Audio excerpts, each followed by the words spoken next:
Welcome to the Board Game Atlas podcast. My name is Trent, and I am joined by Phil, my co-founder of Board Game Atlas.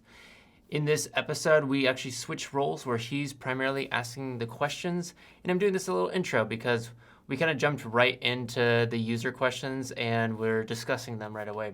So listen and enjoy. We talk a lot about a lot of great stuff, and mention the 25-hour marathon that I did yesterday. At this point, well, I guess it's on Tuesday, and the effects of playing 100 sheets of Welcome To. So, here's the episode. What is your least favorite game that everyone else seems to love, and why? Easy. What is it? Mine's Seven Wonders. Oh, well, yeah, I did hear that. Yeah, I think I mentioned that during the stream too. Just because I don't like drafting as the only mechanic for a game, because I did a bunch of Magic the Gathering drafting. Oh, okay, least favorite game. Okay, yeah. Least, yeah. I do see that a lot of people do kind of hate on Seven Wonders though. They like Seven Wonders Duel a lot, but yeah. Well, I mean, it doesn't get as much like hate, in any sense compared to other games. Yeah. But and the only point I see people making when defending it is, well, if you're looking for a 7-player game that you don't want to take forever, that's when you pull it out. That's such a specific look, and I'd rather just play just one if I want a light 7-player game. Or I'd rather play Welcome To if I want a 7-player game with more strategy. what's a similar game to Seven Wonders? I think it's in the same category as Dominion, Catan, Pandemic, where they're introductory games that show the basics of a mechanic because they're the first to create it. But a modern day one, the really easy one is Sushi Go. Sushi Go. Okay. I think that's the preferred one at this point by most people because it's lighter, cuter, more approachable. Seven Wonders, the more technical, grindy. Got to think through my plays a lot more. Yeah. I do remember Phil Walker Harding mentioning that too. He compared between his games Sushi Go and Seven Wonders. Yeah. And talked about how some of the mechanics are similar, but how Seven Wonders does have a little bit more depth to it, while Sushi Go has, it's a lot more approachable, friendly, just because it's been boiled down to that single thing. Yeah, I think Seven Wonders does a good job of getting gamers that maybe play other strategic things into the hobby. So a Magic the Gathering player easily jumps into Seven Wonders and feels at home. But Sushi Go, I think, serves the purpose of getting people who don't play games very often into playing more modern games. Yeah, I agree.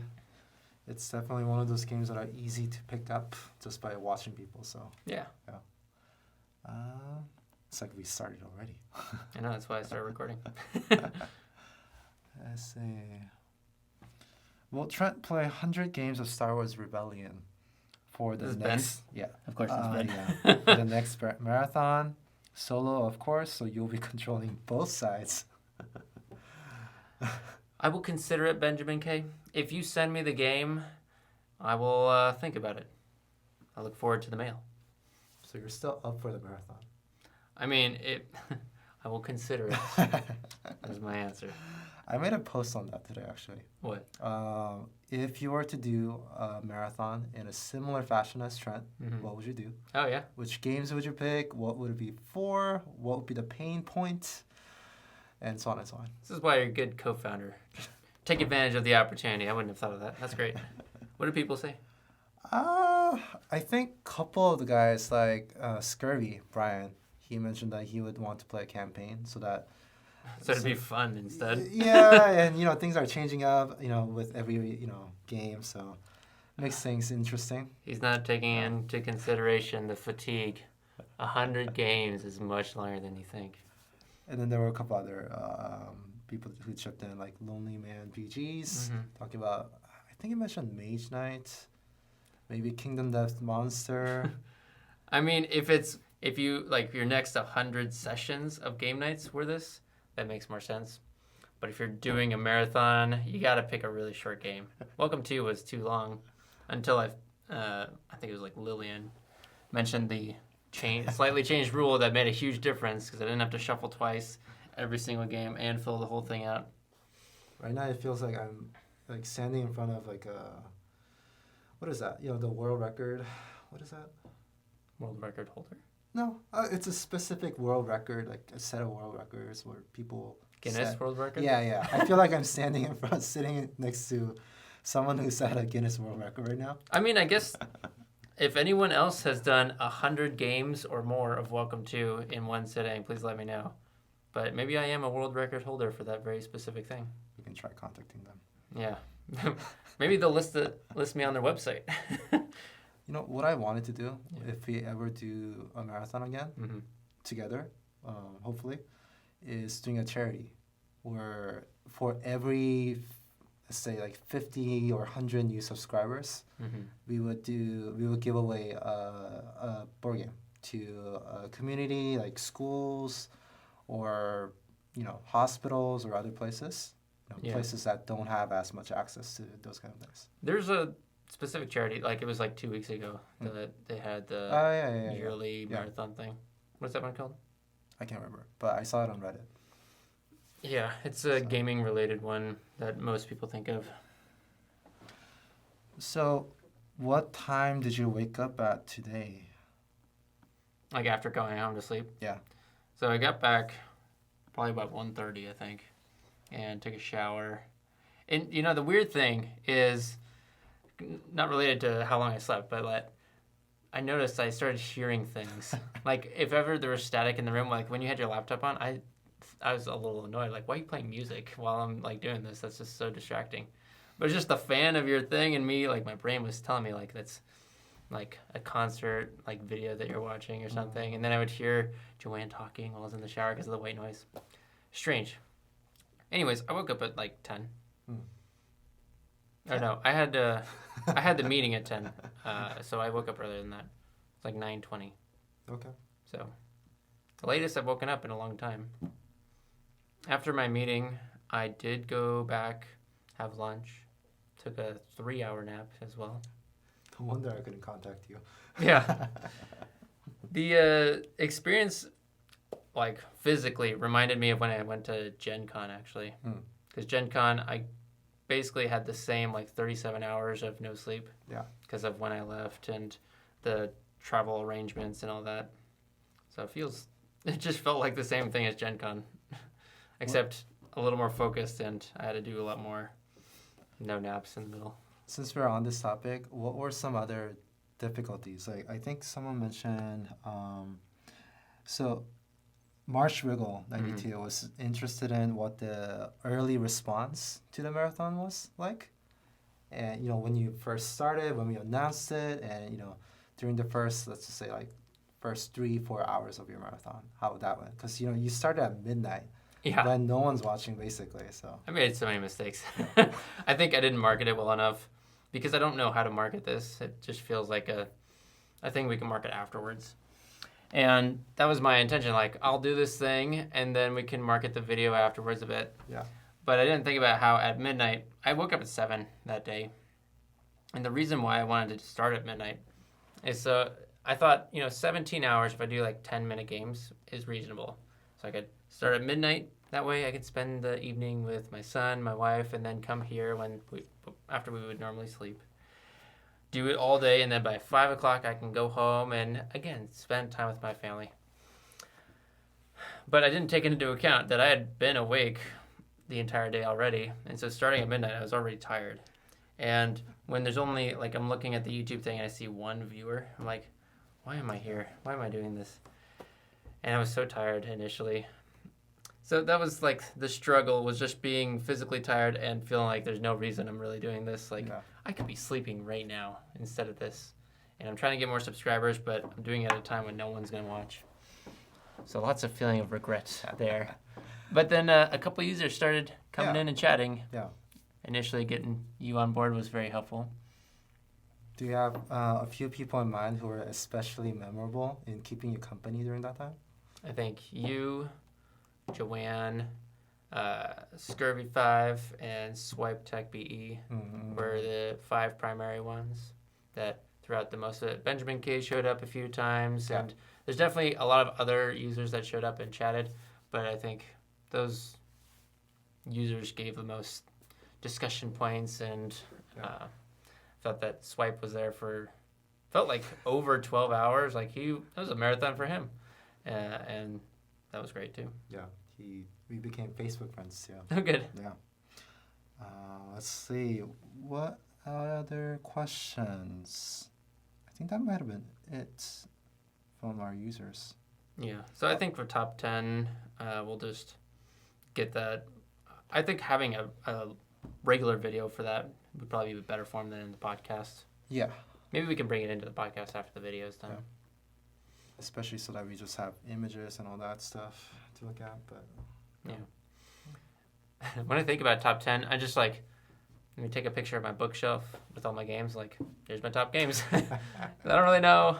Like, they all have their purpose. My number one game is like it with this particular group versus this one, or like the mood I'm in, or how recently I played a game. I mean, it's fun to think of top 10s though. Yeah. People like lists. Guilty pleasure game? I can't think of anything. 805-756. This is a Cal Poly phone number calling me. Is it about 818? Who would call? donations? Donations. I've gotten those calls. Yeah, that's what I was expecting too. It's the end of the year. That makes sense. Yeah. Did you give last year? I never gave. Okay, I gave $10, and I got a thank you email and everything. Yeah. Anyways, I think that pretty much covers it. all the questions. Okay. Yeah. So to move on for the topics for tonight, let's see. You interviewed a few people this week, Mm-hmm. or the past week. One was with the Board Game Co. company Yeah, with the David. two owners. Oh, Board Game Co. Yeah, with Yeah. Alex and Dan. Mm-hmm. And the other one was with... Time Well Spent Games. Okay. That one's David. Yeah. Okay. Gotcha. And the previous owner of that store was also named David. So easy to remember. So it was your first time doing a video interview, right? Yeah, with Time Well Spent Games, that was the first video interview I've done. Yeah. I feel like logistically that turned out pretty well with the nice camera and the recording, everything. Zoom took care of everything for me. So that was nice. Was there anything you had in mind in terms of like how you wanted to change up the usual format that we were used to on YouTube with those kind of interviews? I think my favorite style of interview is having someone that's got interesting stories on the other side and letting them tell those stories. Mm-hmm. And so trying to think of questions and come prepared so that those stories get drawn out, or maybe things that we haven't heard a lot from that particular person. Right. And I don't know that I did that well of a job in it since it was the first time, but I think over time that's where I want to go with it, is drawing out great stories and learning new things. Because that's the style of interview I like. So I'm following in the footsteps of like Joe Rogan or a lot of like the long form podcasters or interview styles. I listen to Hacker News or Gimlet Creative. That's what I enjoy at least. So from talking with the two of them, was there something particular that especially stood out to you in terms of like, let's say like the way they approach their business model, or? I think with are you talking about Board Game Co. at this point? Yeah. So one thing first about Time Well Spent. I've learned a few of the people, like with buying board game prices, I'm trying to talk to all the owners of the stores that we connect with. Several of them have bought the stores that they own, the online or the physical, from someone else that was closing it. Okay. So that's interesting. Okay. So that's one thing that came up, and what is like that experience like. And so for Board Game Co., like this was Alex's just own collection, own obsession over board games that turned into him having a collection of over 500 games within like a year. Mm-hmm. Like that's unbelievable. And more than half of them he wasn't playing, so he just put them up for auction and made a little profit because he bought them used or wherever. And so he was intrigued by that idea and started trading, and he could trade up where he trades like $30 worth of games and gets $40 worth back. Yeah. Because he's giving them games that they want that they can't get through other trades, and then eventually turning that into a business, Board Game Co. Because it's a little weird that my games are normally worth $10, but you're telling me they're only worth $8 in the trade with you. So having it as a company, and this is just our policy, this is what you're paying for, is convenience, makes sense. So it sounds like a very heavy, like logistic-based business, but really solving a need that people want games for less, and the ones that are in demand cost more, the ones that are less demand cost less. And everyone in this who's like into board games has a shelf of shame or just a shelf full of games they've played once or twice and will never play again. So trading it makes sense.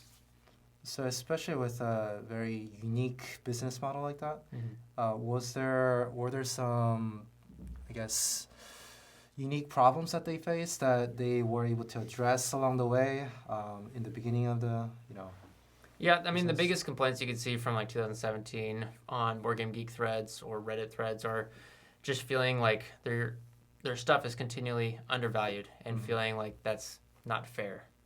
And the reason why those are such old threads at this point and haven't come up again is because people know that that's what's going to happen going into it, and that they're paying for convenience and a collection of games that they actually want instead of trying to make it work with someone who may have one but not all. I see. So I think that's like the biggest thing that's happened since the first launch is better marketing, better understanding of the business model. Right. Mm-hmm. Right. Okay. Yeah, I'm used to hearing about them from seeing the Facebook ads, but I never really knew what they actually did. So it was cool to see you being able to talk with them. Yeah, So, and I learned more about it. The cool thing they have is if you have a collection of games, and I'm talking with Alex right now on integrating more directly into Board Game Atlas. Right now they've got their own little portal that you type in your Board Game Geek username, and if you have something in your for trade, it can pull that all up and see the value of that, and you can search for things to trade for. You just check some boxes. I'll trade these 3 and get these 3. Then the transaction is done. They start doing the logistics, and in just a few minutes, you've made a trade where you're happy and they're happy. Right. So That'd be cool. Cool tool. I think there's a lot that could be improved in terms of like the user experience, and that's what they mentioned as well. But the problem it's solving is a real problem, which is why I think he said 16% of every trade on Board Game Geek is through them. Like, that's like 1/8, more than an eighth, like a seventh of every trade in the world on Board Game Geek is done through Board Game Co. at this point, which is crazy. And almost like half of like the board game titles, so like people wanting Black Angel and things, like they have half the titles that exist that people are trading for. So they cover a lot of ground. They're providing a real valuable service. So I feel like it was fun to learn about that and see. And they seem to be growing quite a bit because of that solving of a need. And it's so difficult to do that they're not really afraid of miniature market or cool stuff doing. Because that takes away a ton of resources from their main focus. Right. Well, that's cool because especially, we've been thinking about doing a marketplace for our users to, trade games and so on. So, well, our implementation is not really for trading. It's just being another listing to sell and buy. Okay. So that's like one of the primary differences. You can buy a lot of games from Board Game Co., but you can also trade. That's like their big advantage that they have. Not just buying used games, but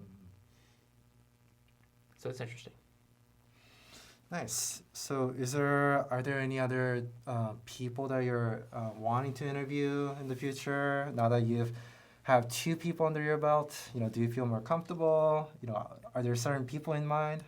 Yeah, when I'm thinking about it, I just like after those first 2 experiences, I see it as like this is really good content. Learning something cool about someone in the industry I didn't know before seems like a great way to get viewers and share about them and their business. So everyone I talk to on Board Game Price, phone calls, I'm trying to ask for an interview. Just hear more about their store. But content creators, YouTubers, bloggers, podcasters, board game artists, designers, I want to interview everybody. They all have great stories, and just hearing about them, I think, is going to be good content. Yeah, I can relate to it a lot because since I do interviews, written interviews, some of the things that I love is that I get to promote them just through that opportunity, just being able to hear their story. There's always that human element that I really like to dig into, just getting to know about the person. And I feel like that in itself just draws support from just any people who learn about them. So just like being able to identify with them, feel like you know them, you want to support them more. Yeah. I think we should just go through your entire archive and hit all those same people and see like it's been like 6-8 months, a year. Do you want to do a video interview now? Yeah. And get the update and do a different format. Yeah. And I was thinking the same, and I was going to contact the artists of Wingspan. Yeah. Because it's been a while. They have a great story. And the expansion came out. Yeah. So it's very timely, and even just reading through the interviews, there is a limitation in doing a written interview because I can't constantly do a back and forth of asking them follow-up questions. So I that would be really good to do. Yeah. It's just, you and me have to talk with them. So. Okay. So let's move on to talking about, let's see. Well, one of the things that you also covered this week was on South Park. Yeah. South Park has been getting mentions over and over again on Reddit and other Facebook groups and so on, just because of their latest episodes were making a reference to board game hobby. Yeah, two of their latest episodes. Yeah. And they've had references in the past where they, like, in the background you could see some modern games, which is cool. But they recently did a parody of the Dice Towers Board Game Breakfast. And if you watch, I made a video of the two videos side by side. It's pretty great. Yeah. Because they have shot-for-shot recreation of it for one of the characters on a little internet show or something. So that's just, like, funny right there. And it's the first time, instead of just showing off the board games within the industry or the modern ones, because the creators play a lot, it's like actually pointing to the board game community itself. And so that's like that's why it's newsworthy. It's acknowledging that not only are board games big, but there's this huge community behind it. And in the second, the episode after that, they have it almost primarily focused around board gaming culture, talking about Board Game Geek, about all these YouTubers. They even have a board game convention that the boys go to because the girls have their own thing. And they have their own YouTube area in the convention. They're playing a bunch of modern games. So it's just fun promoting this hobby that we love so much and seeing it on a show like South Park, which has such a huge reach. It's fun. Yeah, I think people just love the fact that our hobby is getting more visibility and just in more of the mass media types. Yeah. So, and I tend to Google for a lot of different news so that I can just, pass them off to you to handle them. So it's been neat to see more and more coverage about board games in just like any sort of media out there. Yeah. And one of the things that I saw most recently was a news about Niantic, the creators behind Pokemon Go and recently the Hogwarts, the Harry Potter themed one. Right. And then now they're talking about coming out with a Catan-related game too. So that's going to be another topic that I'm going to throw over at you. So let's see. It does make me think of like a couple weeks ago, the Exploding Kittens company, not just the game, but the company that makes the game, got an investment for $30 million in their business.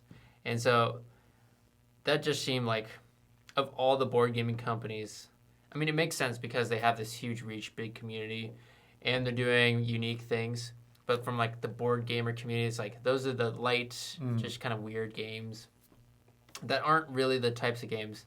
Like I've enjoyed Exploding Kittens a little bit, and like you've got Crabs, the burrito, Throw Burrito, and other games. They're just a little weird and silly, and that's what they're going for. They're trying to make their like slogan is not making games entertaining, but making the people playing the games entertaining and kind of facilitating that, which is a fun little mantra to have. But they get this big investment to not only make, they're hoping 3 games a year, but also to they have their own con that's coming up, Burning Cat, which sounds fun.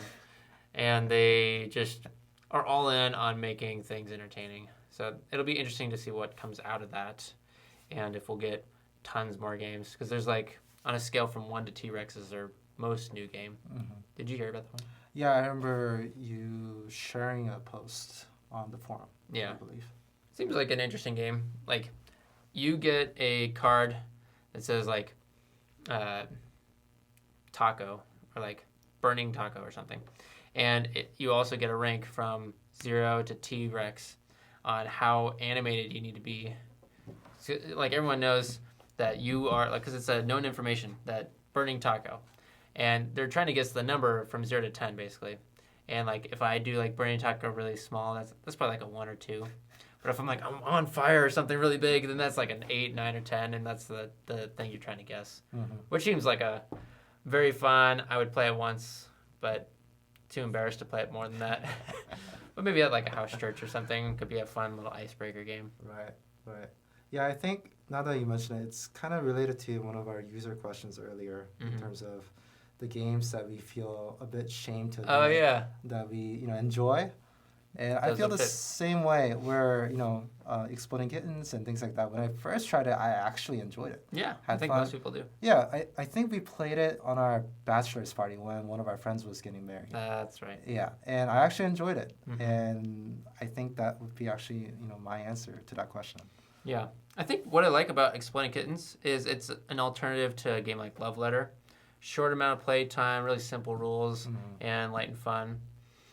So I feel like it has its place, and like the art and humor of it's pretty great too. Yeah, they definitely seem to know their audience. Yeah. The generation that we're in.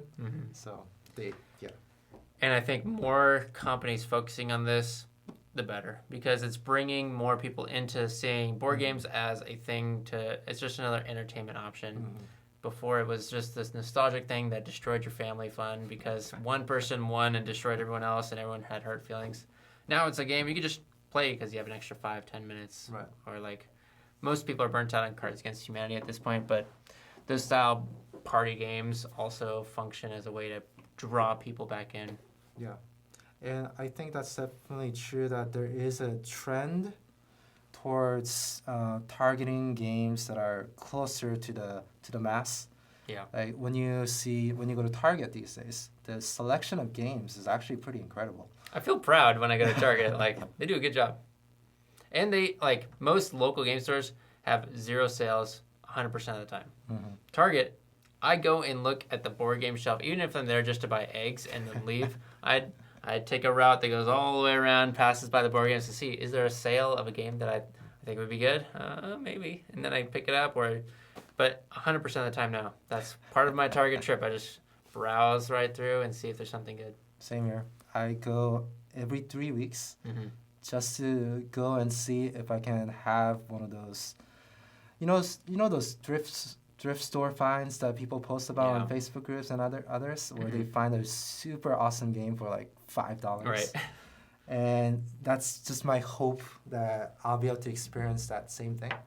Because I go every 3 weeks because I noticed that Target their stock of games on the shelf. It starts to dwindle, and then about 3 weeks mark is when they start to go on clearance. Yeah. So that's how I got Azul. It's because I saw it on sale. It was like 40% off. It's a great price. Same with Ice Cool. I bought Just One there, and I think it was full price or maybe $1 off. But Just One is already pretty inexpensive, so I'd like get it now or wait 2 days from Amazon. Let's just buy it right now. I've gotten quite a few from Target. Yeah, I got Just One from Target too. Well, speaking of games, so we played a few games recently together. Yeah. One of them was Quacks. I'm so happy you've played Quacks now. Totally worth playing. If you haven't played it, you should play it at least once. There's a reason why it won Connoisseur's Game of the Year in 2018. I liked it. Yeah. I liked it. Yeah. I had such great expectations going in because it just has so many different elements that I love in a game, like push your luck. I think it kind of draws out my gambler side in me, in a safe environment. Yeah. And I also enjoy, I really enjoy the bag building and just reaching for the bag, and then it's kind of like Azul with the whole, drafting the tiles. Yeah. I think that's going to be on my Christmas list is those Board Game Geek bits that upgrade because I've played the game enough and I imagine playing it a lot more. Like that's going to be worth it because those shuffling I want that experience to be better, and those little bits seem like a great way to do it. I do think you're right though, that there's high expectations, and it's the kind of game, like when I'm making a game, one of the things I focus on are moments that people can remember from a game. and having that built into it. So that's why Last Stand is one of my favorites, because of the dice rolling and everyone coming to this massive conclusion and seeing who wins. In Quacks, you're pulling things out, and it's this feeling kind of like poker. Like, I play a lot of Texas Hold'em as well, because it matches up skill and chance in a way that works really well. And so you know the odds, or you should know the odds of the contents of your bag. You see what other people are doing, and so you're taking a chance on what you have and what you can pull off. And that leads to people exploding earlier than they expect, or lasting longer and pulling just the right thing. So there's just so many opportunities for memorable moments in that game that make it great. Yeah. I like that when you mentioned about that, taking that chance and thinking about the probabilities. I like that decision making is so simple to make. That it's not a bunch of different decisions that you have in your head. Yeah. But it's very simple, and it actually isn't that damaging. Even if you risk it all and then draw something wrong, it's not going to completely ruin your game. And I like that.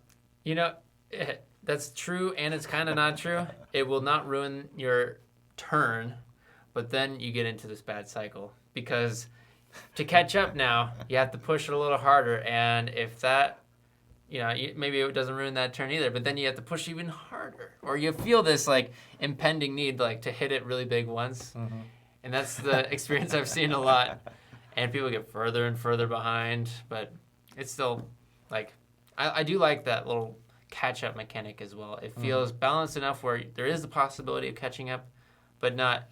It's not Mario Kart where it's best to be second until the end. So, since you got to play Quacks pretty often with a number of different people, with your wife, and recently with our friends who visited from LA and others, do you feel like when you play Quacks with them, you get to see some of their personality comes out, or unexpected quality comes out? I wouldn't say that. I don't experience something I didn't before. I think gaming itself brings out qualities of people. Like, there's types of games that I can easily play with my wife, and there's types of games that I can't. Quacks is leaning on the types of game I can't, because there's more reliance on chance and less on skill. Like, we like Tiny Towns because she's very good at strategic and skill building things. But Quacks, it's just there's a gamble, and if you just get punished too much because of, like, even though you had 80% chance, if you get hit by 20% to lose several times, that's pretty defeating, and it can be pretty heartbreaking. So certain people can handle that well, and certain people just need to pick a different game. So I think that comes up because of Quacks being variance heavy, but I think you see personalities come through any war game. I've been wanting to get Quacks mostly because I want to play it with Anna, my wife, because I think she'll really enjoy it. But I also think it'll be something that my dad can enjoy, because I think he likes dice-based games. And I think he has a little bit of that gambler side to him too. So I'm thinking about getting it for Christmas. There's a fun little rush. I should have brought it tonight to give to you again. But the thing I like about Quacks is it fits a role I have, where I have like 3 or 4 games that I think of when I have family visiting that wants to play a game but maybe hasn't played that many. Azul is one, Tiny Towns is one, Quacks is one, and I think if it's 4 people or less, I'm always going to gravitate to play Quacks, because there's some skill which makes it exciting for me which ones to buy, but there's some variance which, maybe I get unlucky, someone gets lucky, that helps them to win, where I think that's a nice element to have in a game when you're playing with newer people and older or more experienced strategic thinkers. So having played, in terms of strategy, is there a preferred strategy that you have, or do you like to just, change it up once in a while? I change it up once in a while, but I definitely have a preferred strategy. Is it the Crow Skull? So, early game, first turn, if I explode or not, I'm 100% trying to get to 10 credits to buy a black little piece. Because the black piece that you put into your bag, the function it provides is now you get to start later in, because the whole point is like you're trying to like get to 35 points. That's not it, but like for simplicity's sake, you start at 0 and you're like filling up this thing, and the farther you go, the more points you get, and the closer to 35. The black piece allows you to start further along that path. Right. And so early game, that matters a lot because you can get further ahead and it chains into getting higher and higher and higher. So that's my early game strategy. Bust or not, I'm going for 10 to buy the black pieces. Okay. First turn, definitely. Second turn, most likely. Third turn, maybe, depending on other people's buying. After that point, though, I'm looking to get more control and more protection of my bag. That's why in a lot of games, there's like 4 different setups for each of the spell books. The spell books are telling you what the meaning of each colored piece that goes in your bag mean. And all the pieces that allow me to like control something. So an example is if I pull a blue out in one of the setups, I place it onto my board, and then I get to choose, depending if the blue is a 1, 2, or 4 value, out of my bag now, instead of just normally picking and just placing, I pick out 1, 2, or 4 and look at them all and decide from there, do I want one of those and putting it out, or do I want none of them and put them back? Right. So anytime I can make an addition to my bag that gives me some functionality that gives me more control over what the outcome, that's what I go for. Because, in the game that we played recently, I went for just pure speed. If I get lucky, I'll go all the way up to 35 really quickly. But then it doesn't give me any agency to control that. So I just have to be lucky and have like a bag full of those. And that works out for some people. And I want more control. I want the feeling that I'm like changing it up and doing things to myself. I see. That's interesting. It's nice to hear the inside story or like what goes on in your head when you're playing Quacks. Yeah. Because I have never asked you a question about strategy before. So that's a overall strategy I have is I try to break down games into like if it's cards, like how many points can I get for this one card versus this one card, and then just choosing the one that gives me the most points. And anytime I can break things down into units of like this cube, what's the average amount of points I can get for it, make sure I get over most of the time, or like trying to break it down into small units that I simplify the game into until I get an understanding of that, then I expand the strategy. Gotcha. That's what I do for most of my gaming initial strategy things.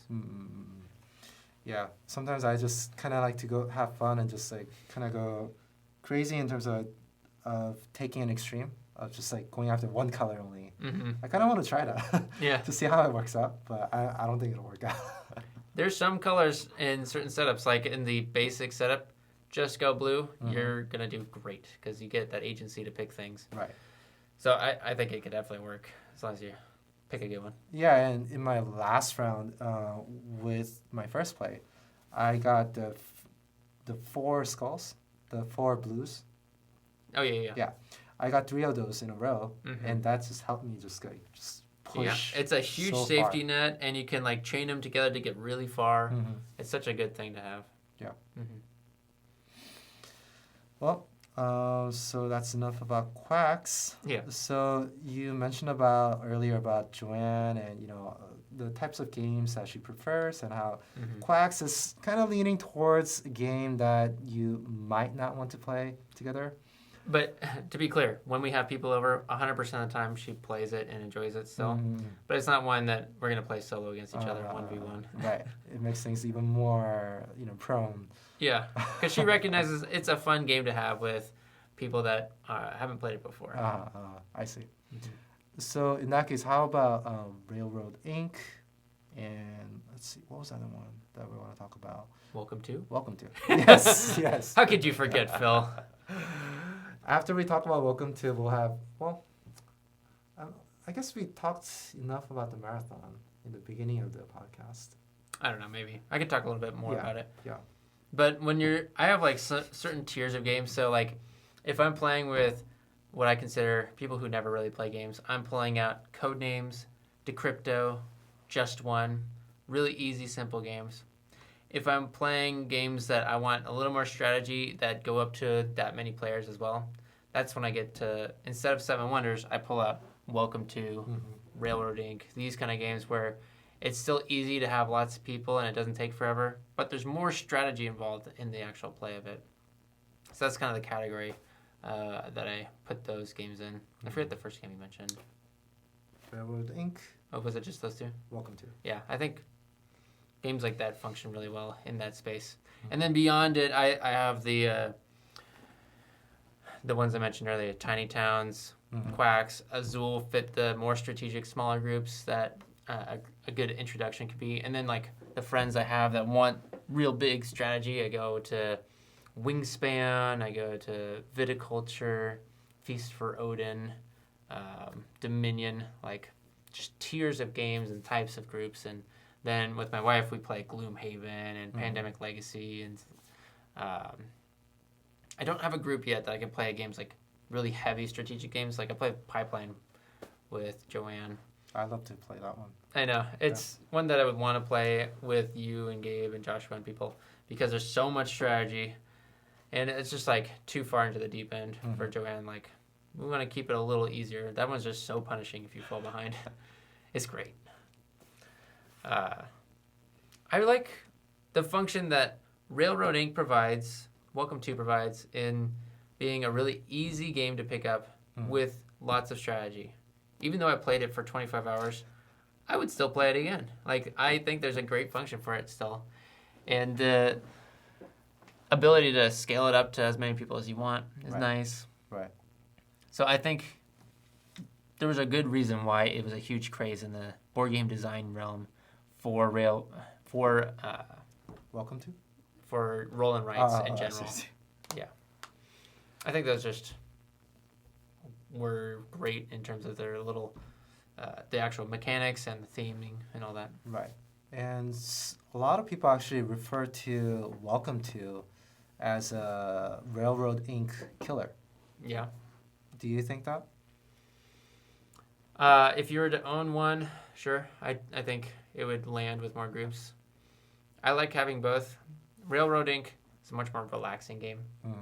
You could play it without as much thought. And I think if I were to do a marathon again, I would prefer to pick that one because I want to just get into the zone and draw things and just like really simple decision making. Because Welcome to was very concentrated effort for every turn, for every hour in that 25 hours that I played straight. And so I think it's another place where they each have their spot. Right. But if it's 1v1, you have to pick one, I would pick Welcome to. I see. And that's actually my preference too. I think the theme has to do with a lot of it. That it's just so much more relatable. And I think that's one of the reasons that my wife and I prefer Welcome to a lot more than Railroad Inc. Yeah. It hasn't come out of our shelf for a long time, ever since we bought it. I think we played it twice, and that was it. Yeah. I've played it at your house, just solo mode. It's so chill. I loved it. Like, that was really relaxing. Just like minute conversation. I could pay attention to it. I just roll, draw the 4 things, and then get back to talking. And it was so relaxing. I love Railroad Inc. too. I haven't played with the expansion, but I haven't really felt a desire to either. Yeah, I've never done it either. I really like how they have a red and blue version. Just the fact that they exist is fun. I've never played with either of the expansions, but it's just like that just triggers nostalgia because I grew up with red and blue Pokemon. Yeah, that's what I was thinking too. And even though Pandemic Legacy has red and blue, it doesn't trigger the nostalgia because it seems too heavy. Or like, I can't see the immediate difference where in Railroad Inc. you can see the expansion do something else. I have no idea what it does in Pandemic Legacy. Well, since we talked about Welcome to, Okay. You went through a 25-hour marathon. So how did you feel today? I felt tired. I slept a lot. I expected this to take 17 hours based on my own estimation. Did not. Took 25. And partly because solo mode, the way I was playing was every time I need to play, I need to shuffle the deck entirely twice. And so I got some fatigue on my fingers and got a little raw there. I also tried to talk throughout the entirety of it so that I can narrate what's happening and at least not just be silence for 25 hours. And so my lips got really dry. My voice got a little funny. Do you feel that it was worth it? I think it's too early to tell if it's worth it. If we've already gotten all the value we're going to, then yes, it was not worth it. Or no, it was not worth it. Because, this is supposed to be a marketing thing. Yeah. Get people to hear about us and share the Board Game Atlas brand. Right. Hopefully in a big way, but maybe we don't have a big enough base for it to be there yet. Or maybe board gaming in general isn't big enough. I personally think that the results were pretty good considering our current base. Yeah. Yeah. But I'm a guy who likes to try things and see if they work. And if it doesn't work, well, whatever. Yeah. One thing that I especially enjoyed was that even beyond just the number of subs, because that wasn't as exciting as we had hoped. Yeah. But I think the exciting part was that we got to see the video getting shared by other people, by our users, by random people on Instagram. Yeah, on Reddit. It's Reddit. like one of the only times someone's linked to something we've done, and it wasn't you or me. Right. Very first time. Oh, yeah. The first time it happened was before you started working, actually. Oh, okay. Yeah, I don't remember that, so. Yeah. It's exciting, though. And I think the other part that I especially loved is that our own users, our active users, how they contributed so much in terms of being a support. Yeah, it felt like, even in the chat itself, there's two users who were talking about doing a meetup. And that, got me excited. Because one of the primary functions, I think, that the website is providing that isn't on Reddit or Facebook groups is the ability to build a community and grow friendships outside, because with Facebook, you need to have met someone and then you add them on Facebook. That's the normal thing. On a forum-based system like Board Game Atlas, you can go in without any friends and create relationships and then have meetups where you meet them. And I saw that and some of that in the chat of the video and just pointing to the fact that they were meeting and discussing things in real life. I think it was Ben and Brian probably. Yeah. For Thanksgiving. Yeah, so that's really exciting. It feels like we're building something that's bringing people together and getting the support from the users and a few new people as well was really encouraging. Yeah. That was something I didn't really think would happen, and I was delightfully surprised, and I don't think I would have made it without them, actually. Yeah, I saw them exchanging a few messages here and there on the forums, talking about the idea and trying to schedule it. Yeah. So, Ben, Brian, if you guys do meet up, please take a picture for evidence. Yeah. And share it. Yeah, because that's a big step for Board Game Atlas. Yeah. It's the first time ever, so yeah, that'll be exciting to see. Yeah. Well, moving on, let's see. I actually can't think of what other topics that we had in mind, actually. I think the only other thing I could think of was the name drop for the new Gloomhaven, Jaws of the Lion. Yes. Which there wasn't much content there. Right. You get the new cover with the subtitle in, replacing the word subtitle. And just knowing that it's based off of some of the lore where there's the sleeping lion inn. So the characters you're playing are embodying those characters from that piece of the story. And some new art for one of the characters itself. From Alexander. Yeah, so really cool and exciting to hear it's coming out Q3 2020, or ideally. And they're talking to big retailers like Target and Walmart and hoping to get in there. It'd be sweet to see that at Target. Right. I don't know. What I think it's going to do, and we talked about this before, is get the people who have heard about Gloomhaven and know, or at least in some way, that it's supposed to be good. Ranked number 1 on BGG. Seeing it at Target for $40, $50, that's who's going to buy it, I think. And getting people like that who see it and play it and buy it, I think they're going to upgrade into the full Gloomhaven afterwards. And people like me and Joanne who've played the full Gloomhaven and want more content, we'll see it at Target and just snag it immediately. There's no decision there because it's so much cheaper and we know we're going to get enough value out of it for it to be worth it. Right. I think it makes a lot of sense to get to big retail if they can. Yeah, I think I've seen a lot of comments out there from people who've already played Gloomhaven, like yourself. People who've wanted to introduce it to their friends. Yeah. But, most friends feel a little threatened by the size of the box and just how much goes into the game. Yeah. And the time commitment and all that. So. Yeah, and you know what's nice is if you're the person in your group that primarily is bringing great games and teaching them to the group, you know, it looks intimidating as a box and as an item, but like the gameplay of one game is like not that much learning on the other person's part. You knowing everything and how to move the enemies, that's most of the content and when to do like with the tokens and the little components. And setup time is another one that takes a while. But if you have it set up and know it as the person, it's not that intimidating. It's easier to learn than Magic the Gathering, even. So it's definitely worth playing, worth teaching. And I think it's just intimidating looking. It's not intimidating once you get into it.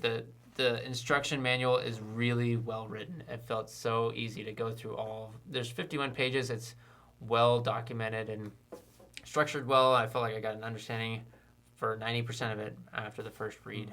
So I liked it. Gotta try it someday. Yeah. I still haven't. Yeah. There's a lot of games. A lot of games. So, remind me if I forget. Is it coming through Kickstarter? I don't think so. Okay. I think it's straight to retailer. Okay. And maybe that's a mistake. You know, they did. I don't think they made most of their sales through Kickstarter anyways. But if they were to launch again, they would get crazy amount of backers. Right. Which is great for marketing once it gets to retail anyways. Like they should. I mean, if I was, is it Cellofair Games? Mm-hmm. If I was them, I think launching Kickstarter right now would be the big move, because you get $3 million in funding. You're already gonna sell it anyways. Just do full retail, but they get it first and a little Kickstarter exclusive. Like that seems like the best play for their own marketing. And once it gets to Target, people will know it not only as the #1 BGG game, but the Kickstarter that is one of the most fun board games of all time. Like, I think that's just great marketing. Hopefully they do it. I don't know. Yeah. Whether they do it or not, I'm gonna back it or buy it. So. Yeah. Sorry, I just kind of blanked out suddenly. Yeah. I think it's the trauma from yesterday. Because I was partly involved in it too, in my mind. Yeah. So. Do you feel like the Welcome to Marathon was worth it? I think so, because it was a good start. And I always think it's good to have that first step. I think that's the biggest step, really, just doing it. And that alone will help us see, what kind of things we can do better for the next time, so that it's 10 times, 100 times better. Yeah. You know what I think? It's a very easy visual to show how much we are dedicating and wanting to build this. Because, I'm spending not specifically that much time. Like, I'm spending probably 60 hours a week, 70 hours a week working, thinking. I'm spending 90% of my time thinking about how to improve it. But working on code, working on content all the time, it doesn't always come through that that's what's happening, but this is a very visual way and almost a metaphor for the last year of work. Yeah. Just piled into 25 straight hours of grueling gameplay. It's essentially the same attitude I have with just building stuff for Board Game Atlas.com, now Board Game Prices, making content and trying to grow the community. Right. So. And when I said that I think it was worth it. I think it's easy for me to say that because I didn't do it. True. I mean, I helped out in terms of being there and just bringing you food, drinks, and giving you a ride back home, things like that. But I wasn't the one sitting here going through 25 hours of Welcome to. But I think like what you mentioned in terms of how it kind of represented, captured the past, years of dedication that you put into just sticking with this. Yeah. I think that's one of the biggest things. And I think people recognize that. People saw that in you through this video. So, yeah. And so having done this, what would you say? Would you do it again? What would you change for the future? I have some ideas too. But I think partly why... I have lots of things I would change. And like we talked about, like doing it for charity or doing giveaways throughout it and all sorts of stuff. I think the reason why I just had to do it was let's just buy the game, do it, set it up, and get it out there and see how it goes. Yeah. because I want to do one for charity. I want to do one that, the users benefit in some way, maybe with some giveaways every hour. If you answer a question of something within the last hour, like I'll ask a question like, what number did I use most often or something. Stuff like that makes it more interactive and more entertaining, more fun, or benefiting the community or the world in some way. So I think other than that, just a different game. I think that was a great one. 25 hours feels like the right amount of time. It was a very specific goal. I think those were both good decisions. Right. I think seeing me suffer is a big primary thing that makes it entertaining at the very least, or worth clicking on to see, like, what does it look like. I happened to scroll through the part 2 and just, like, hit a random spot. And it was, like, the one point in which I, like, almost fell asleep, where I was, like, so tired. I was just leaning, and then all of a sudden I'm, like, down here. And within, like, 30 seconds, I hear my phone buzz, and Joanne just happened to be texting me at that point, like, saying good luck. That it woke me up, and I kept going from there. So that was encouraging and fun. But just, like, finding those moments to timestamp and highlight, I think we should add that to the video going forward. So with that in mind, when's the next one? Next one is to be determined. Not on the schedule yet. We'll see. If I think another thing would be partnering with the publisher or a big retailer, like getting a sponsor for it. Okay, I thought you were going to say having them here and doing it together. No. I don't want anyone else to suffer like that, because it was very difficult. Yeah. But for some reason, I'm like built in a way where I can just push through pain and suffering. I mean, I call it suffering, but I'm playing a board game, whatever. It's just like physically here, doing it is like tough on my body. But I wouldn't consider it actual suffering. Yeah. But either way, like I think getting a sponsor, like if Blue Cocker was like paying me to do this and sponsoring them, like then I would feel like it's monetarily that's worth it, and something that just promotes them in a big way. Yeah. So I essentially did it for free. The unofficial sponsor in my mind was Rockstar. So like, I don't know. I think getting a sponsor in some way would be a big thing that we should do for the next one. I think that could make sense because, towards the very end of the stream or so, last couple of minutes, I asked you when I came in here, would you play again? And then you answered, yeah, and that you still think it's a fantastic game. Yeah, it's still great. And that was it. I asked that question to draw out your, more of your comments on how much you suffered through it, or how much you dreaded it. But, it was an unexpected answer. And I think seeing that you still recommended the game, I think that's a great PR. I think as solo, I would recommend the way I played the first 72 sheets, where I played and I shuffled it again and then finished it out if I could. That was more fun and strategic. I was very grateful for Lillian, one of the users, that pointed out that in the solo mode you don't do that. Right. When you run out of cards, you're done. Because that made the game much quicker. Yeah, I thought you were cheating. Because I didn't know, I wasn't aware about the, that rule, so. Yeah, and I'd read it beforehand. I guess I just forgot that specific line. Yeah. And it was still strategic and fun, but I felt like a little less satisfying. So I would recommend, in a normal scenario, play it in that way where you shuffle it and just try and go for a fully filled out row. So that's more fun. At least it was for me. Can you think of other games that could serve really well for the marathon? I think they need to be games of similar visual appeal, where it's very simple and you can kind of get an idea just by watching it. If I'm not, like, I don't want you to have a full knowledge of the game to be able to watch it and be entertained in some way. That's why I chose Welcome To. So another roll and write like Railroad Inc. would be a great contender. I think I would have more fun doing Railroad Inc. Although there's not as much I can narrate, but maybe the other ways to entertain during it could be good. Yeah, and I wonder what the clear goal would be in that, because it's not like you have 100 sheets to work through. Yeah, I can do 100 sessions, but it's not as like clearly satisfied or something. Right. So maybe it would be like your suggestion, getting the highest possible score and trying to do that and going until I get it. Or 24 hours, whatever comes first. I personally want to try a dexterity game.